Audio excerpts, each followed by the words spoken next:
Well, TreadRight is always working to ensure the communities we visit remain vibrant, and a big part of what helps to make each of the destinations special is their unique traditions and heritage activities. Not only are heritage activities important to local culture, they're also vital to local economies. Artisan work helps to create jobs and build connections to the global marketplace, empowering individuals in the process. However, integrating artisans into the global marketplace can be a challenge.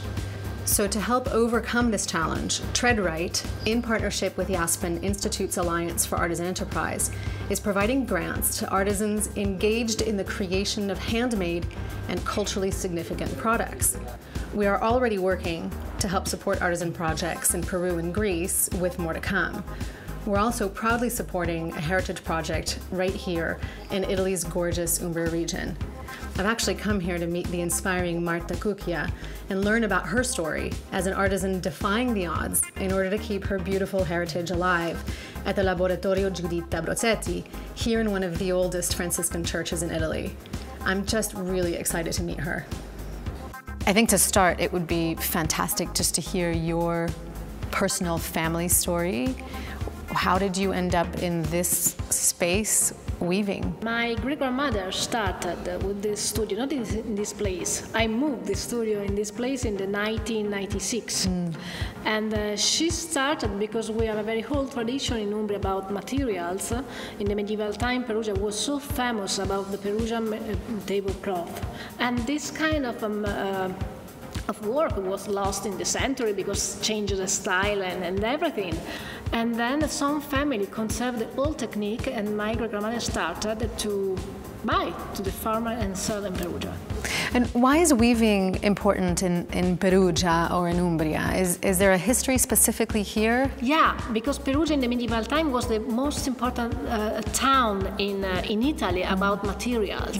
We started to make this kind of material called the medieval Perugian tablecloth in white and blue. But in the 15th century, we started to make this kind of material, the flame of Perugia, very, very particular kind of work. But this technique survived only in a convent because it's so complicated.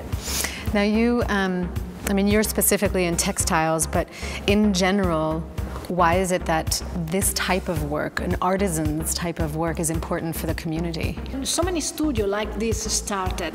Unfortunately, they closed because it's impossible to live. We are one of the last.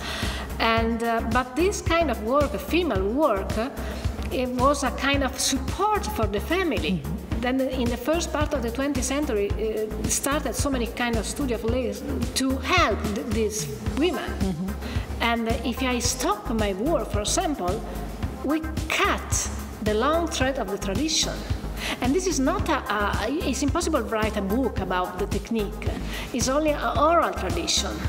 And it's so important to conserve. So how do you keep this going, this artisanry going, if it's not economically viable to sell the pieces for what they're worth? I think there are people who want this kind of material and who want to pay a special price and not cheap price for these materials. And we have to find. And then it's not enough the people who arrive in my studio, because I met 2,000 people a year. It's a lot, but it's not too much. It's not enough to survive. Then I will use this grant to make a new website with an e-commerce. So I know you describe this as your studio, as your passion. Yeah. It's also a museum, so people can come visit. Yeah. I have so many tourists at year, and this is fantastic because I can meet so many people who love, like me, my work. And then for me, it's my favorite thing. I think it's obvious that you love what you do.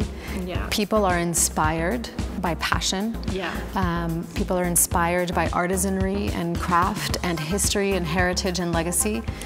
The world over, we inherit what our families are. We inherit what our culture and our community is. What we do with it is up to us. And I think you have done such a beautiful homage to who you are and what your past is.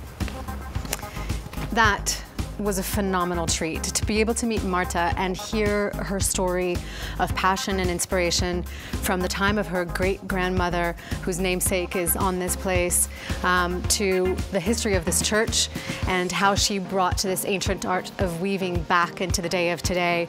This is truly worth the visit.